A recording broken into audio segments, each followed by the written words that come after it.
Bonsoir tout le monde. Ce soir, j'ai envie de vous présenter un sujet qui va vous aider peut-être déjà à digérer ce que nous avons fait hier lors de notre atelier, le troisième atelier dans la série Notre histoire de guérison. Parce qu'après la séance, je me suis dit, est-ce que je ne suis pas allé un petit peu loin dans notre côté obscur, la difficulté dans notre esprit, cette difficulté de l'ego de se sentir assez reconnu, avec assez d'importance, assez d'existence personnelle, ce qui lui fait se comporter parfois d'une façon pas spécialement bienveillante, c'est-à-dire de toujours réclamer plus d'importance pour lui-même, toujours plus de reconnaissance, et de se mettre dans une espèce de stratégie ou réfléchir des stratégies pour qu'il puisse avoir plus de reconnaissance et trouver cette importance qui lui manque tellement. Nous avons passé la matinée à parler de ça. Au cas où ça manquait de perspective sur ce que nous devons faire par rapport à cet aspect pas très agréable de notre ego, alors je vous offre ce soir, qui sera utile pas simplement par rapport au travail que nous avons fait hier, mais aussi par rapport à tout le travail que nous faisons sur l'ego, sur la prise de conscience de notre véritable fonctionnement, à savoir qu'un cours miracle est une philosophie spirituelle qui s'apparente aussi à une forme de psychologie, une psychologie non dualiste ou une psychologie moniste, dans le sens que son point de départ est une unité parfaite. Et à partir d'une idée de séparation d'avec cette unité, nous avons accepté une condition de mal-être qui va s'exprimer de différentes façons dans notre vie ici, dans notre vie émotionnelle, dans notre vie relationnelle, notre vie même professionnelle, dans tous les différents aspects de nos vies. Et alors, cette psychologie spirituelle va nous demander de regarder les manifestations de notre choix de séparation, de notre choix de ce malheur, de ce choix de ces conditions de malheur intérieur. Donc, nous serons emmenés de toute façon à réfléchir sur notre comportement, ce qui est le comportement de notre ego.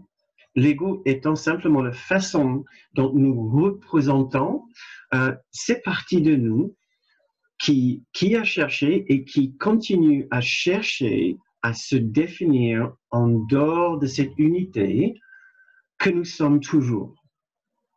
Donc ça, c'est peut-être la particularité, l'aspect peut-être le plus unique de la psychologie spirituelle d'un cours miracle. Il nous présente l'idée que tout le malheur dans notre vie vient d'un choix pour ce malheur, sachant que le malheur est le résultat d'un choix de séparation d'avec notre véritable identité dans un esprit d'unité. Donc, il présente l'idée que notre réalité, cette unité spirituelle, entièrement dans l'esprit, dans l'abstraction de l'esprit, comme nous avons dit hier, à partir du moment où chacun se considère comme un être différent d'eux et séparé de cette unité, il accepte malgré lui, il accepte un état de mal-être et de malheur qui va trouver des moyens de s'exprimer dans sa vie. Mais en fait, comme nous avons dit dans les séances passées, ce malheur n'est pas simplement une conséquence de son choix de séparation, c'est aussi essentiel pour notre ego de garder ce malheur dans cet esprit, son esprit, et par la suite d'exprimer son mal-être dans sa vie. Ce mal-être commence alors à être une sorte de défense ou protection de son petit être, la façon dont il exprime son petit être dans cette vie ici. On peut même aussi dire que cette souffrance, le manque de paix, le manque de bonheur, le manque de joie en lui devient une façon dont il se protège de l'amour qui est l'unité, la paix qui est l'unité. On en a parlé de cette souffrance, de notre manque de paix, comme un bouclier contre la présence de l'amour, la présence de la paix que nous avons établi comme des constantes dans l'existence. Donc, première partie de ce soir, j'ai envie de nous rappeler que c'est à quel point c'est important pour nous de saisir la nature du fonctionnement de notre esprit qui crée, qui provoque du mal-être dans notre vie. Et le mal-être n'est pas là par hasard. Comme nous avons dit plein de fois, oui, il y a des événements dans la vie qui nous dérangent, qui nous perturbent, mais en réalité, nous étions et nous sommes déjà perturbés, déjà dérangés à l'intérieur de notre esprit. Dès l'instant, je vois, excusez-moi, vous m'entendez bien puisque j'ai oublié de mettre mon super micro.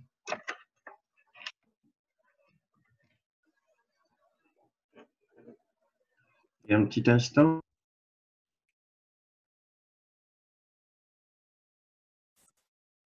J'ai fait une petite... Il m'a changé, c'est pas ça que je voulais. Ça, c'est bon. Excusez-moi, juste un instant.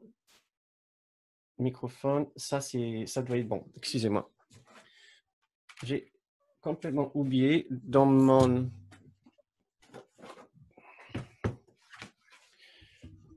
enthousiasme pour démarrer cette séance, j'ai oublié de brancher mon super micro. Donc, vous m'entendez toujours? Vous m'entendez bien? D'accord, ça marche. Où est-ce que j'en étais? Bon, à moi de rattraper maintenant. Donc, je disais un truc comme, dès l'instant que nous choisissons alors ceci, mon corps et mon psyché individuel comme ma maison préférée, comme mon être préféré, je mets je jette mon dévolu sur ceci comme ma demeure. Je ne vais pas pouvoir m'empêcher de ressentir un mal-être, mais un mal-être que je vais protéger et que je vais garder comme un bouclier. Donc, il est tellement important de saisir, de bien comprendre comment nous fabriquons et comment nous gardons par la suite ce manque de paix dans notre vie. Si vous n'identifiez pas trop avec l'idée de malheur, mal-être, souffrance, douleur, etc., pensez tout simplement à un instant d'absence de paix parfaite dans votre vie. Pensez tout simplement à un instant où vous n'avez plus ressenti un amour extraordinaire et un sentiment d'appartenance à cette unité de bienveillance qui est notre véritable demeure.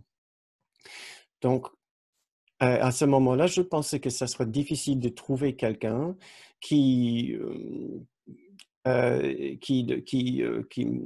dirait qu'il ne connaît plus un instant où cette paix n'est pas présente, où cet amour n'est pas présent. Est-ce que nous nous rendons compte vraiment que chaque expérience qui n'est pas d'une paix parfaite ou quelque chose qui ressemble à une détente profonde, ça n'a pas besoin d'être non plus qu'on flotte avec les anges à chaque instant, mais juste vraiment une paix profonde, une détente intérieure profonde.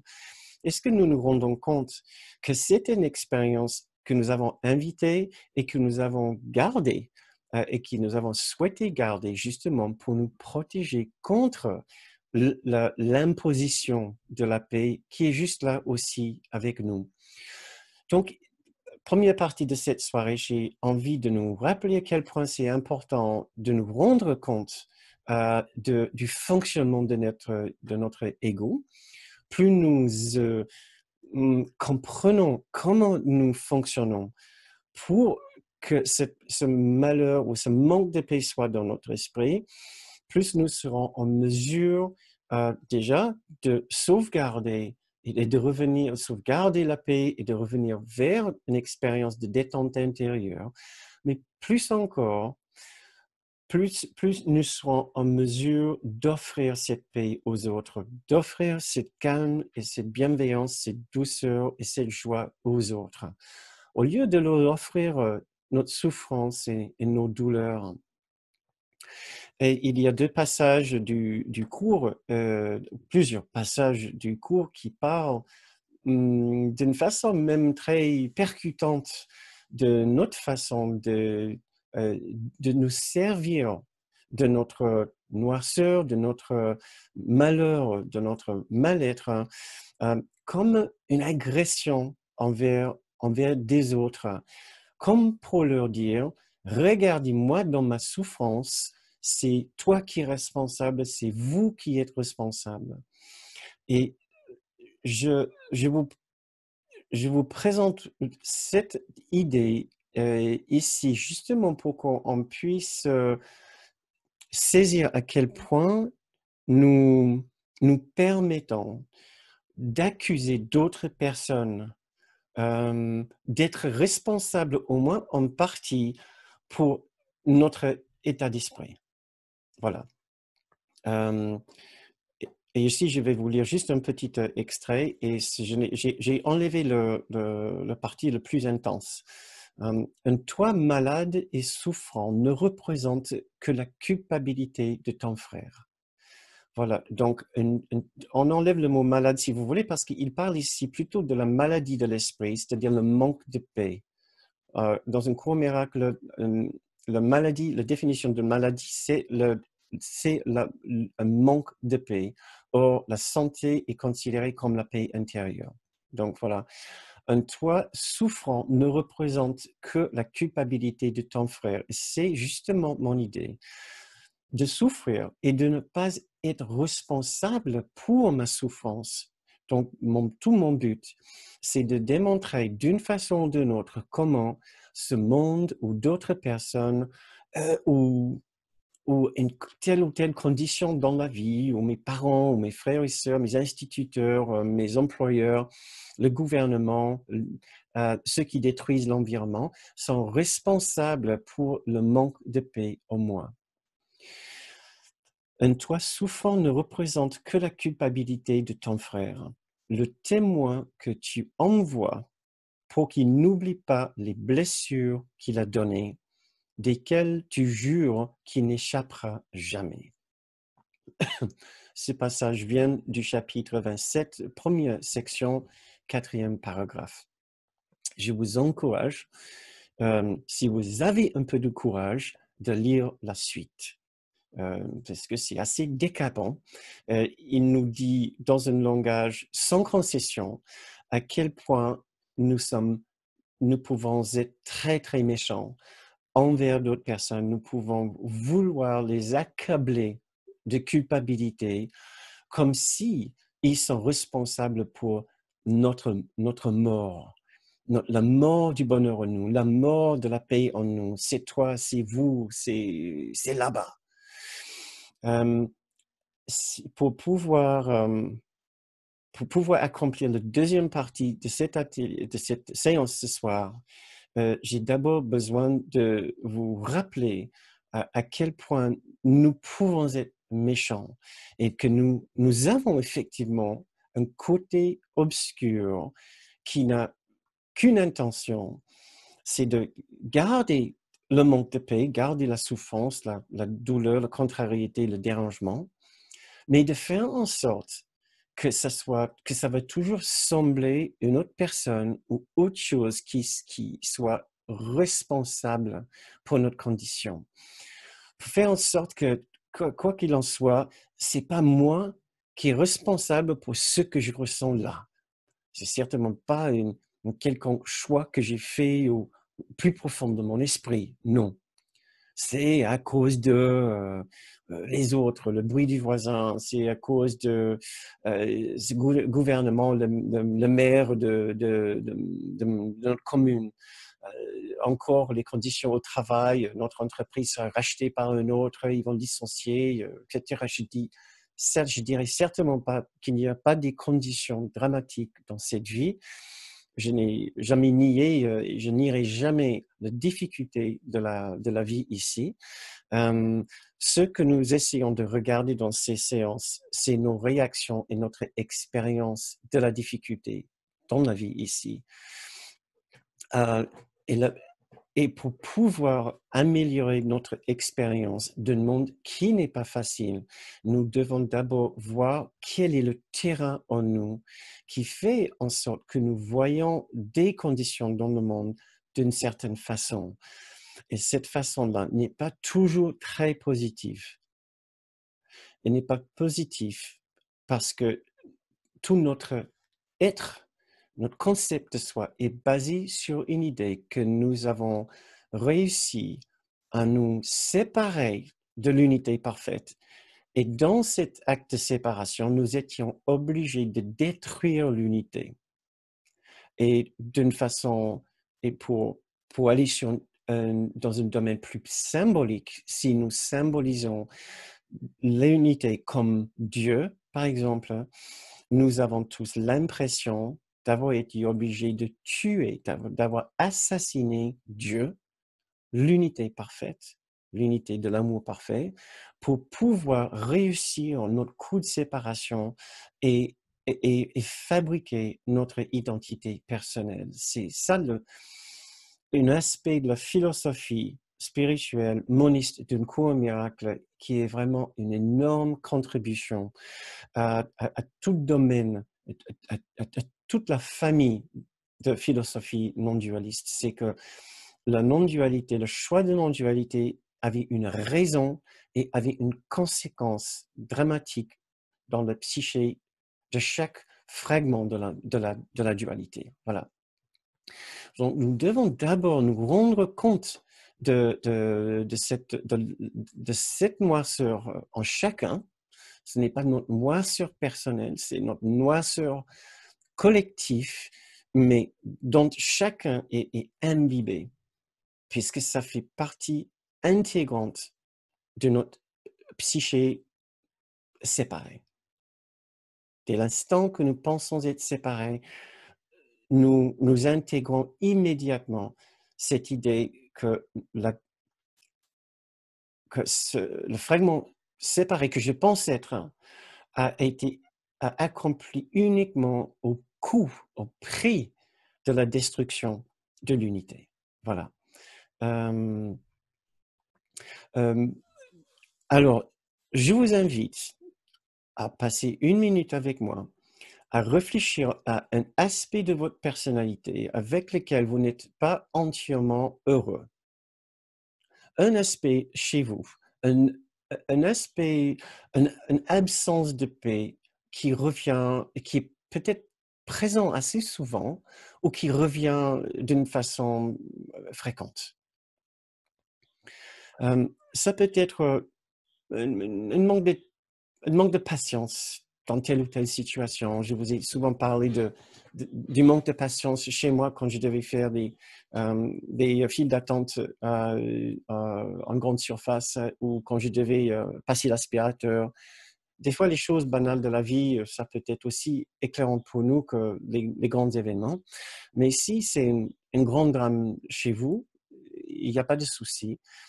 Essayez de penser à quelque chose que vous pouvez considérer une faiblesse dans votre vie qui vous met sur la trace de cette noirceur, de ce côté obscur dont je vous ai parlé, qui peut être quand même une facette de cette intense noirceur, de cette intense agressivité et violence dans l'esprit de chacun.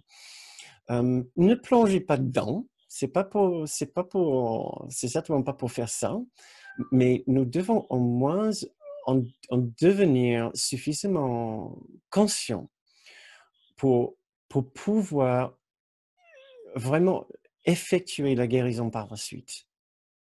Il ne suffit pas de dire, comme j'ai entendu dans différents cercles du cours, oui, mais la noirceur n'est pas réelle de toute façon.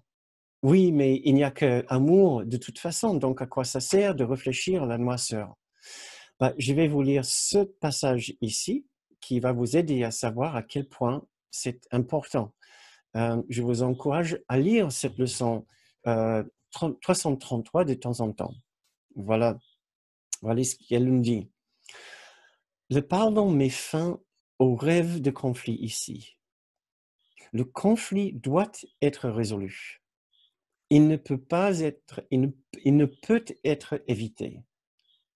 Il ne peut être évité, mis de côté, nié, déguisé, vu ailleurs, appelé d'un autre nom ou caché par quelque tromperie, si l'on veut s'en échapper. Vous avez vu le nombre de différentes façons qu'il essaie, qui sait, dont on essaie d'esquiver notre conflit.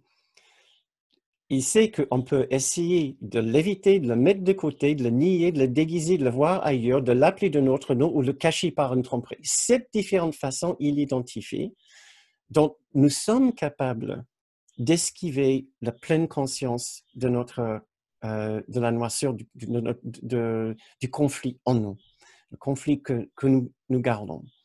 Ce conflit qui sera systématiquement ressenti d'abord comme une souffrance et projeté par la suite sur la tête d'autres personnes.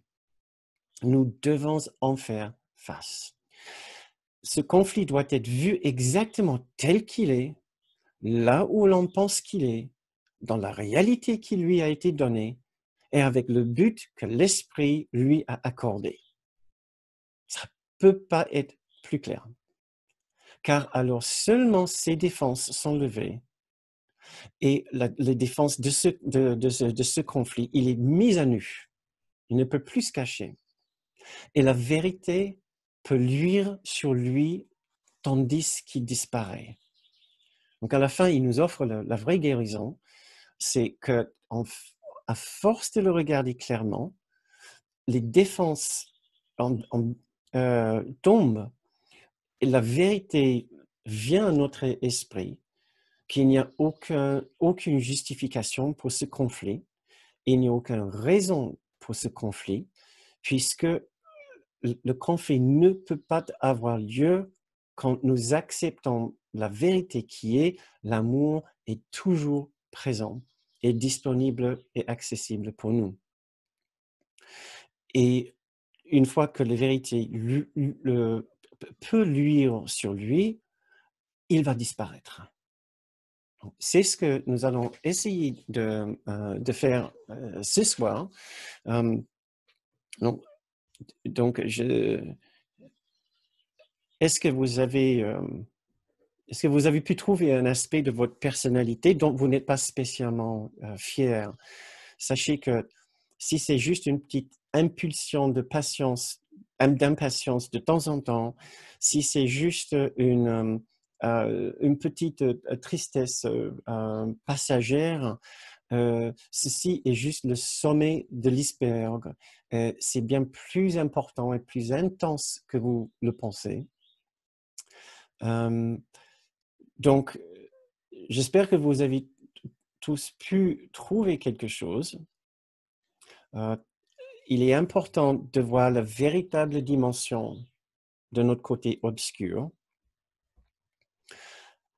Mais cela dit, il est très important de ne pas exagérer ce côté obscur, cette obscurité, ce côté ténébreux en nous, d'insister excessivement sur la haine et l'agressivité et la violence et le manque de bienveillance que nous voyons en nous.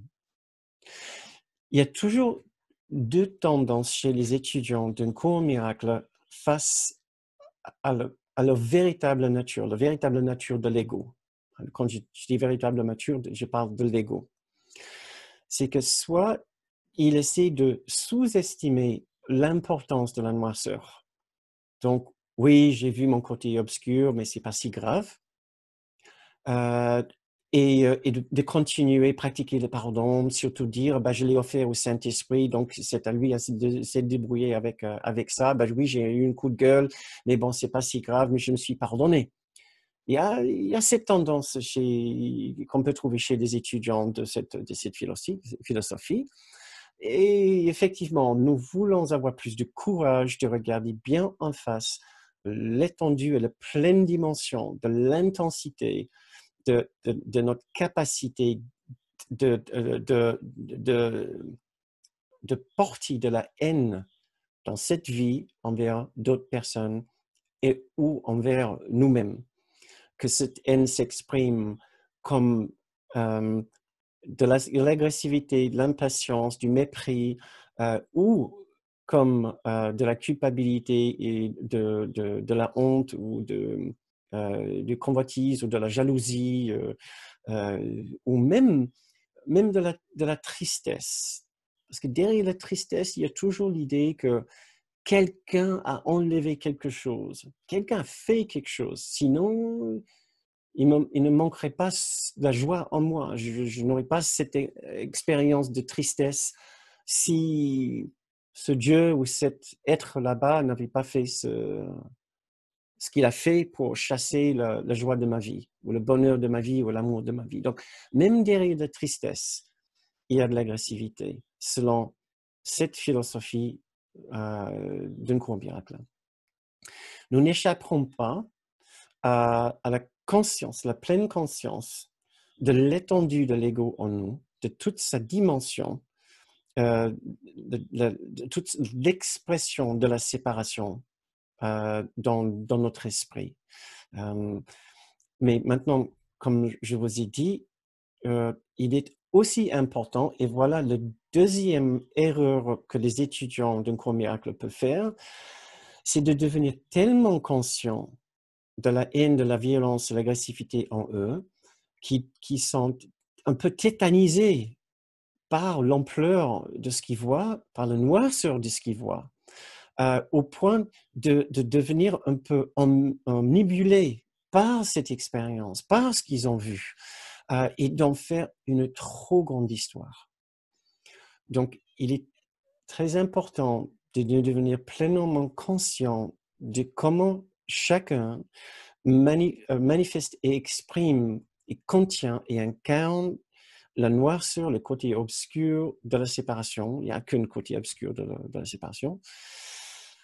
Mais il est aussi très important de prendre du recul par rapport à ce que nous allons voir, par rapport à ce que nous voyons au fond de nous. Il est tellement important de ne pas en faire une trop grande histoire non plus. Sinon, nous glissons dans un autre piège de l'ego, c'est de rendre la haine réelle. Ça serait aussi une erreur très importante. La première erreur sera de prétendre que la noirceur n'est pas là, tellement on en a peur, ou on dit haut et fort, la noirceur n'est pas réelle, alors à quoi bon de le regarder? Mais cette attitude, cette façon de ne pas vouloir regarder la noirceur n'est pas parce qu'elle est irréelle, c'est parce qu'on en a trop peur inconsciemment. Donc on dit que de toute façon, elle n'est pas réelle. Et donc on n'a pas besoin de le regarder. Mais ce n'est pas la vraie raison. La vraie raison, c'est que je n'ai strictement aucune envie de le voir, de voir comment je suis. Je manque de l'empathie envers d'autres personnes, je manque de douceur, je manque de patience, je manque de bienveillance envers d'autres personnes. Je ne me vois pas du tout dans l'égalité avec les autres, je ne les vois pas du tout comme faisant partie de moi-même.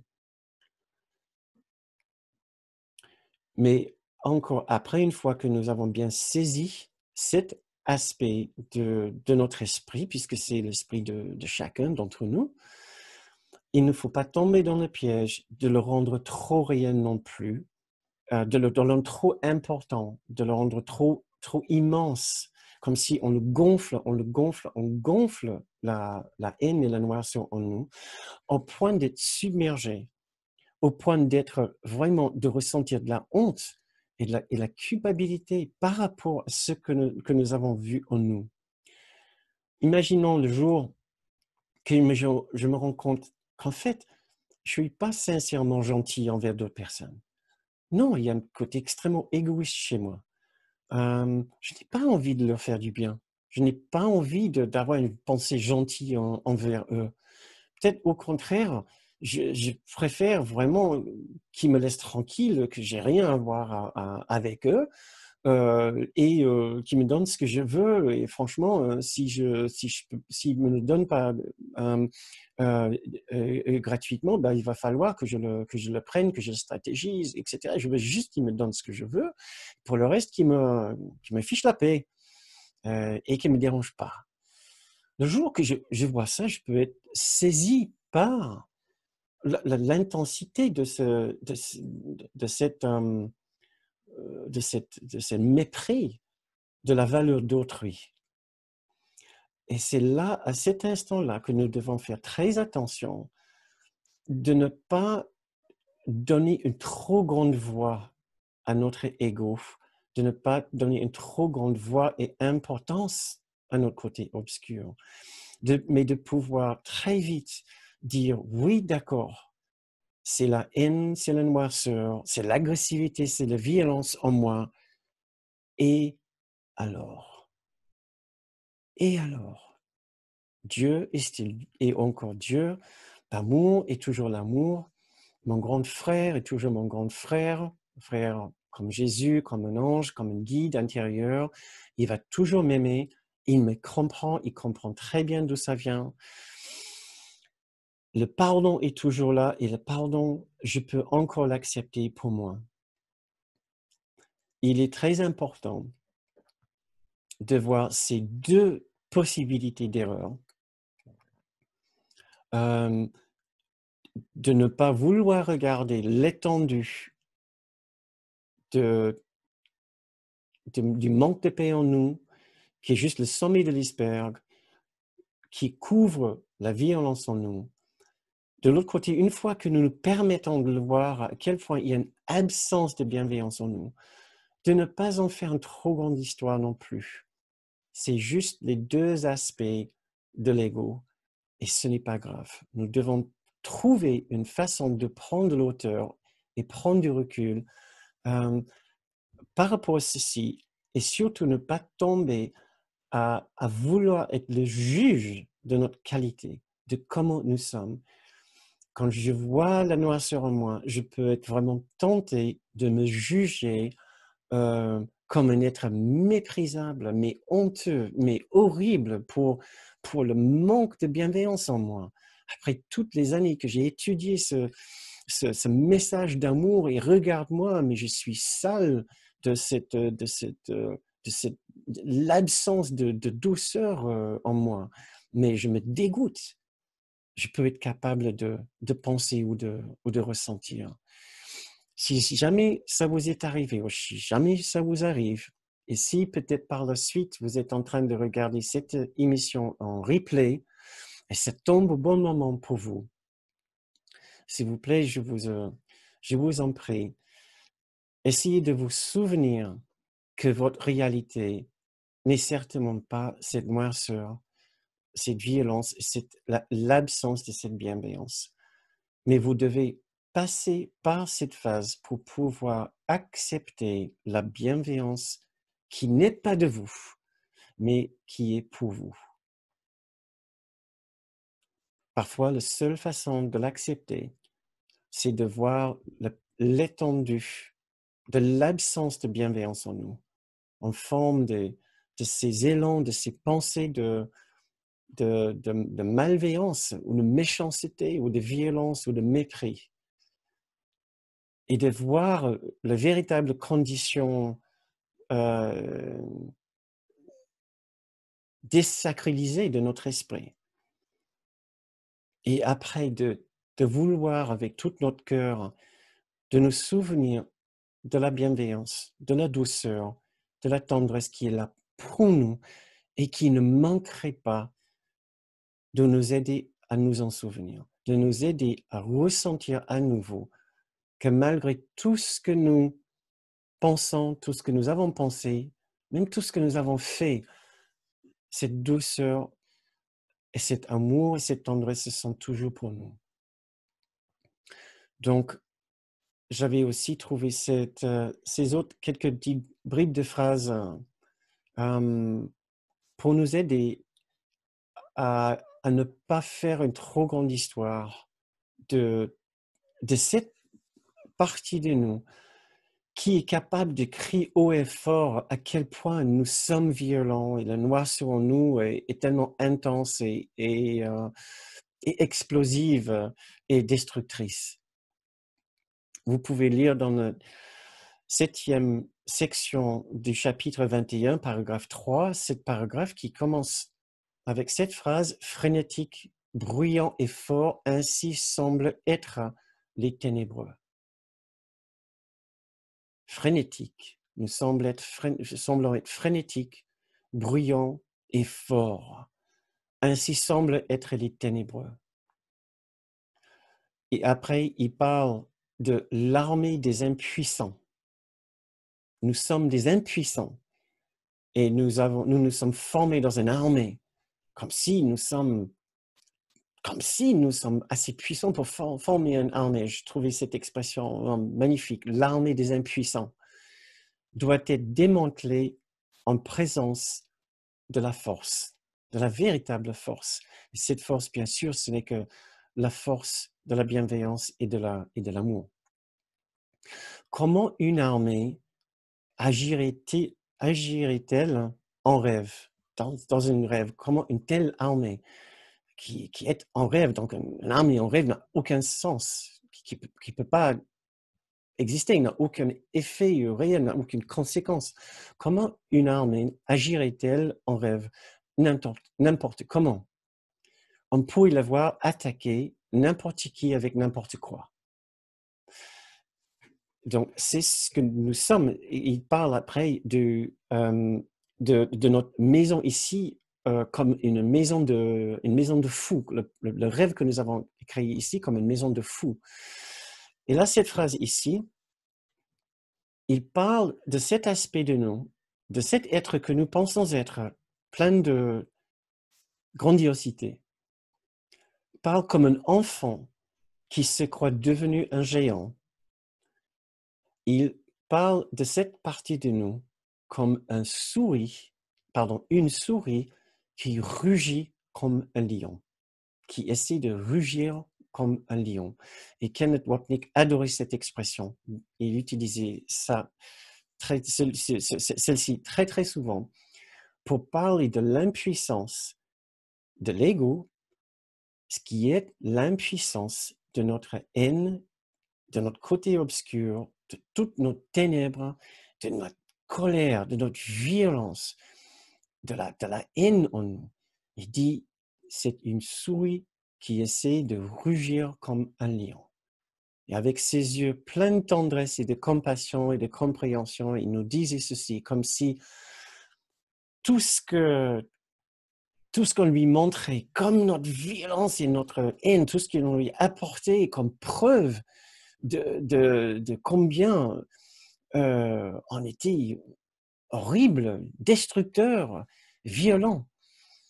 Pour lui, c'était toujours juste cette petite souris qui essaie de rugir comme un lion.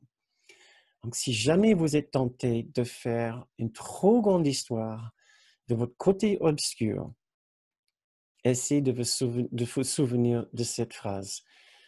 Nous sommes comme ici, dans toute notre violence, et pensez peut-être à certaines personnes dans la vie publique, des grandes personnes de la vie politique en ce moment qui essaient de rugir, de prétendre qu'ils sont très forts, très puissants, très puissantes.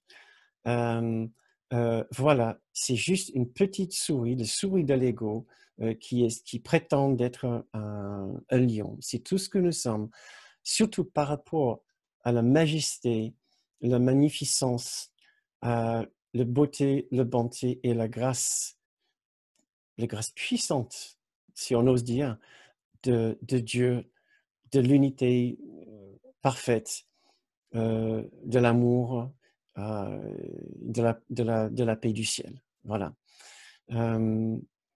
Donc, pour finir, j'ai envie de vous inviter à faire une petite méditation avec moi.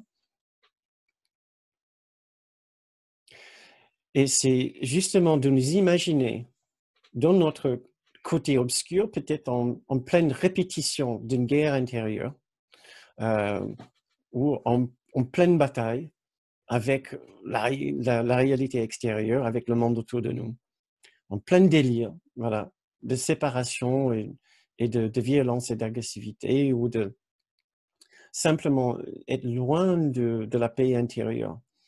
Peu importe la forme que ça prend pour vous. Essayez de vous imaginer maintenant en train de jouer ce rôle de celui qui est tellement agressif, tellement loin de la paix, qui manifeste selon vous toute l'horrible splendeur de l'ego. Vous vous êtes peut-être déjà vu dans cette optique, dans ce comportement, dans cette situation dans votre vie. Peut-être plusieurs fois, peut-être plein de fois. Essayez de vous visualiser, de vous imaginer à nouveau dans cette optique-là, toujours avec cette distance importante pour ne pas plonger dans l'expérience, mais de l'observer, de nous observer, de voir comment l'ego en nous essaie de se montrer si puissant et si important et si réel de par sa violence, de par sa réaction violente, de par l'intensité de la noirceur en lui. Comment il essaie de dire, mais regardez-moi à quel point je suis puissant et fort. Regardez à quel point je suis noir. Mes ténèbres sont les plus ténébreux, les plus obscurs. Je suis si horrible. Essayez de le voir ainsi se prononcer, ainsi se déclarer aux autres, pour vous-même. Essayez de prendre un peu plus de recul. Vous le gardez toujours à une certaine distance, mais vous voyez bien. Essayez maintenant de l'imaginer comme une souris. Comme une souris qui crie. Je ne sais pas si vous connaissez le bruit des souris. Essayez d'imaginer cette souris, essayez de rugir, de pousser une gueulante avec ses petits poumons, aussi fort qu'il peut. Il essaie de remplir toute la pièce avec son cri. C'est nous. Et maintenant, nous pouvons le regarder tendrement, avec peut-être un peu d'amusement même. Mais un amusement tendre, intime. Nous l'aimons quand même. Celui qui s'est confondu avec une souris, avec l'ego. Nous avons une vraie pensée de tendresse. Comme pour l'aider. Nous aimerions vraiment aider cet être-là qui s'exprime de cette façon. Qui crie, qui hurle, qui montre sa violence. Nous ne sommes pas dupes. Nous ne sommes pas impressionnés. Nous savons très bien d'où ça vient. Nous savons très bien ce que son objectif. Il exprime la douleur de la séparation. Il exprime d'une certaine façon comme pour le garder, comme pour insister dessus. Regardez-moi, je suis séparé. Et dans la séparation, je suis le plus fort, le plus méchant, le plus violent. Regardez-moi, mes besoins sont le plus importants. Regardez-moi. Mon état d'esprit, mon malheur, mon mal-être, c'est le plus important. C'est tout ce qui est important dans l'existence.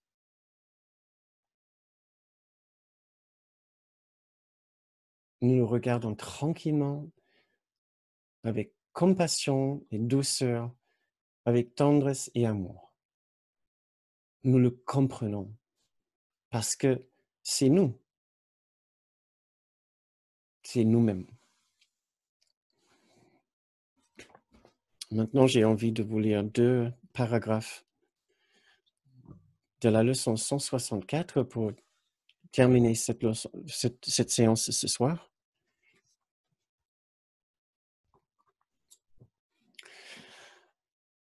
Leçon 164. Maintenant, nous ne faisons qu'un avec celui qui est notre source. Je vais vous lire les paragraphes 4 et 5. Donc, détendez-vous. Écoutez doucement, tranquillement.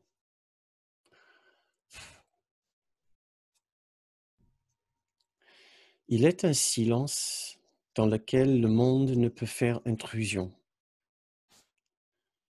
Il est une paix ancienne que tu portes en ton cœur et n'as pas perdue. Il est un sentiment de sainteté en toi que la pensée de péché n'a jamais touché. De tout cela aujourd'hui, tu te souviendras. Ta fidélité à t'exercer aujourd'hui apportera des récompenses si grandes et si complètement différentes de toutes les choses que tu recherchais auparavant, que tu connaîtras qu'ici est ton trésor et qu'ici est ton repos. Voici le jour où les vaines imaginations s'écartent comme un rideau pour révéler ce qui se trouve au-delà. Maintenant, ce qui est réellement là est rendu visible, tandis que toutes les ombres qui paraissaient le cacher s'évanouissent simplement. Maintenant, l'équilibre est rétabli et la balance du jugement est laissée à celui qui juge vraiment. Et dans son jugement, un monde se déploiera en parfaite innocence devant tes yeux. Maintenant, tu le verras avec les yeux du Christ. Maintenant, sa transformation est claire pour toi.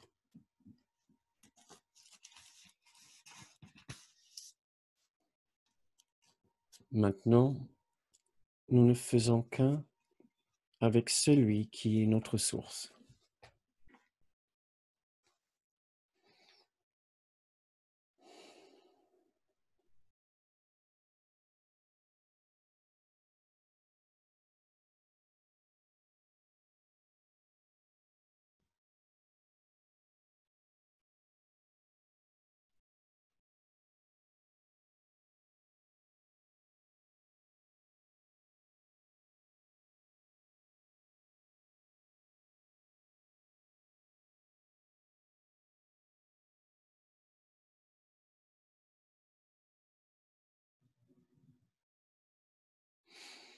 Essayez de ressentir une certaine légèreté maintenant face à votre côté obscur, face à toute la dimension de l'ego en vous. Nous avons pris du recul, nous avons pris de la hauteur. Nous ne sommes plus dupes. Nous savons que nous avons un ego, oui. Et alors? Oui, il est violent, oui, il est méchant. Mais uniquement dans un monde de rêve. N'en faisons pas une trop grande histoire. Comme ça, nous éviterons de nous attacher trop à notre identité de haine et de violence. Nous ne voulons pas nous attacher à une identité de nous-mêmes comme étant plein de haine. Non, c'est juste un autre aspect de l'ego. L'ego que nous allons voir à la fin qui est passager. Passager. Et même éphémère. N'en faisons pas une trop grande histoire. Soyons clairs et conscients, mais n'en faisons pas une trop grande histoire non plus. Soyons maintenant ensemble dans la légèreté, dans la conscience claire, mais dans la légèreté. Et peut-être comme ça, nous allons pouvoir nous soutenir quand nous écoutons d'autres étudiants qui nous parlent de leur ego.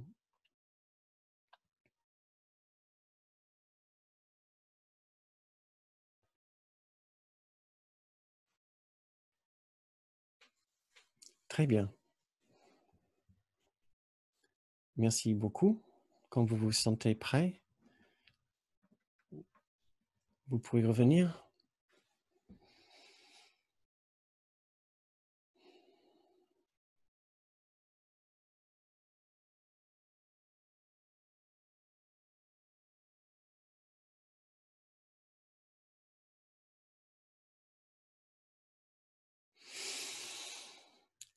Écoutez, je vous remercie beaucoup. C'est la fin de la première partie de notre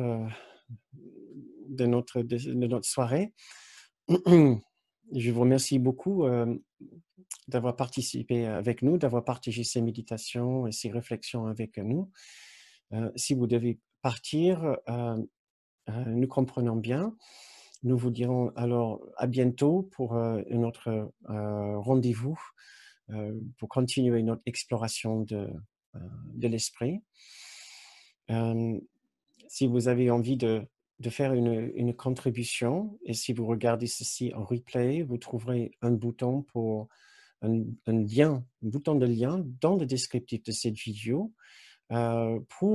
qui vous dirigera sur une page où vous pouvez faire une contribution, sachez que nous offrons ces séances sur la base d'une contribution libre. Merci beaucoup. Est-ce qu'il y a des questions par rapport au côté obscur, par rapport à si on doit faire une plus grande histoire, est-ce que j'en fais une assez grande histoire, est-ce que je le vois bien, est-ce que je ne le vois pas assez bien? Parce que quand même, il y a un équilibre entre les deux, je constate bien. Des fois, on peut penser qu'on le regarde bien, des fois, on pense qu'on ne le regarde pas assez bien. J'ai vu des deux genres d'étudiants. Ceux qui ne regardent vraiment pas assez l'ego, c'est assez évident, mais d'autres qui restent avec l'ego et qui ne le transforment pas en douceur et amour après. Et ça, c'est aussi très prévalent quand même. On le voit quand même pas mal. Ceux qui adorent, et j'aurais dû dire ça dans la partie formelle de la séance, il y a des étudiants entre nous qui aiment tellement comprendre l'ego et voir l'ego que malheureusement, ils restent avec cette étude, ces diagnostics de l'ego. Ils ne passent pas à l'étape après où on lâche tout, on relâche tout, on lâche prise de tout ceci. Et on dit, bah voilà, oui, c'est l'ego, j'ai encore un ego, j'ai encore un esprit divisé. Et alors, je dois certainement penser maintenant à retourner vers la source d'amour et de douceur qui, dans le symbolisme d'un cours miracle est le Saint-Esprit, mais que nous pouvons aussi appeler la présence de Dieu, la présence de l'amour parfait ou par un autre symbole qui vous corresponde. Donc, on peut dire que les deux étapes sont absolument essentielles de prendre conscience de l'ego et de même ressentir ce que Kenneth Opnick nous demandait de faire. Il disait le remords, de ressentir le remords par rapport à notre ego, ne pas vouloir continuer avec le comportement et l'attitude de notre ego. C'est-à-dire, il ne faut pas juste dire, oui, c'est mon ego, c'est horrible, bon, j'accepte l'amour. C'est une question de ressentir, non pas la culpabilité. Ça sera une erreur encore. Mais le remords, ça veut dire de reconnaître que non, l'ego n'est pas un don, n'est pas un cadeau. Nous ne voulons pas rester avec l'ego. il a fait tout un stage sur ceci, sur l'importance du remords, de constater, une fois que nous avons vu l'ego, que nous ne le voulons pas. Nous déterminons de ne pas continuer ainsi et de vouloir transformer cet aspect de notre esprit pour accepter l'amour, la tendresse et la bienveillance à la place. Donc, c'est important de voir l'ego, importance de ressentir le désir de ne plus manifester cet aspect de l'ego. Puis après, de ne pas en faire trop grande histoire non plus, de regretter et après de passer son chemin et dire « je veux m'établir fermement maintenant dans l'amour, avec l'amour, du côté de l'amour, pour pouvoir mieux réagir dans l'avenir. » Voilà. Très bien, je pense que ça fait le petit rajout à cette séance pour ce soir.